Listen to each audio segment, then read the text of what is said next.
Joe Biden is now officially into the race. Now, there was a lot of controversy earlier this week over when he was going to jump in the race, but this had been the plan since late last week. He was going to drop an online video, and then next week, he's officially going to launch his campaign in Pittsburgh at some sort of union hall, which is smart. Now, the Joe Biden campaign is basically, apparently, going to be run on the basis that Joe Biden is a return to normalcy. I know. It's weird. Joe Biden, under any definition, would not be a return to normalcy. He's a gaffe machine who says dumb things all the time. He's a very controversial figure, historically speaking. He has a long record as a senator and as vice president of the United States. And if the focus is on Joe Biden, he doesn't look nearly as good as when the focus is not on Joe Biden. And so Joe Biden is going to run a campaign that looks kind of like Hillary Clinton's campaign in 2016. Namely, he's going to put all the focus on Donald Trump. The entire focus is going to be on Donald Trump. Now, it didn't work for Hillary. The reason that it didn't work for Hillary Clinton is because Hillary herself was a widely hated figure.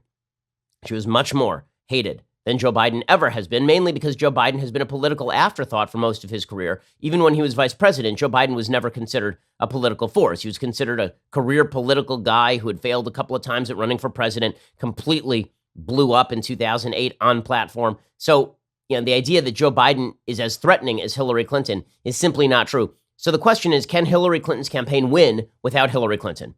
That's really the question. And after several years of President Trump being president, is the American public finally going to engage in a referendum on Trump, or will this become a referendum on Joe Biden? Now, as I've said for a long time about this election cycle, if this is a referendum on Democrats, Democrats lose. If this is a referendum on President Trump, he is not a popular president. He is in bad shape if it's a referendum on President Trump. Joe Biden, the thinking seems to be, would create a referendum on President Trump simply because most Americans are kind of comfortable with the old quirky guy who was VP under Barack Obama by polling data.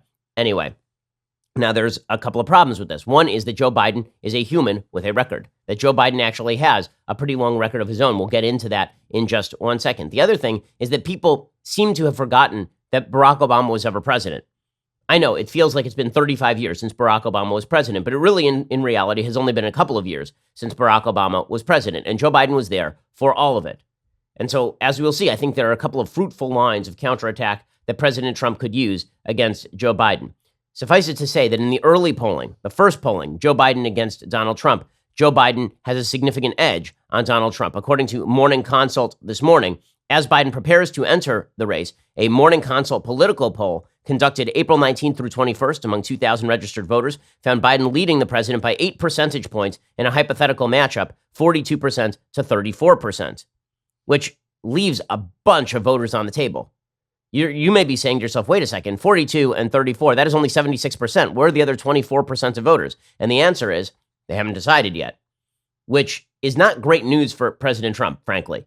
Because the fact that there were a lot of undecideds going into the 2016 election was good news for President Trump because, again, the focus was on Hillary Clinton. The fact that President Trump is the incumbent president and he is riding at 34% in polls against Joe Biden is not good news for the president. Not going to sugarcoat that.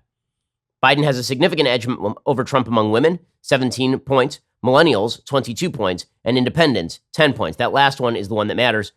Of course, there's going to be a massive gender gap for President Trump. There always has been. Millennials do despise President Trump by polling data. It was one of my great fears when Trump was elected, is that he was going to poison the well with millennials. Among independents, that's really where the question lies. And independents, if this were Bernie versus Trump, it would look a lot closer because independents would look at Bernie and they'd say, okay, well, as much as Bernie wants this to be a referendum on Trump, Bernie is a human with views, and those views are radical. Joe Biden is sort of seen as a wet dish rag. And so if it's a wet dish rag versus Trump, that doesn't favor Trump, actually. Trump garnering roughly 1/3 of the vote in the early head-to-head test pales in comparison to the last incumbent president. At this point in 2012, Barack Obama led Mitt Romney by several points. He was polling consistently in the mid to high 40s, even after he got blown up in the 2010 election wave.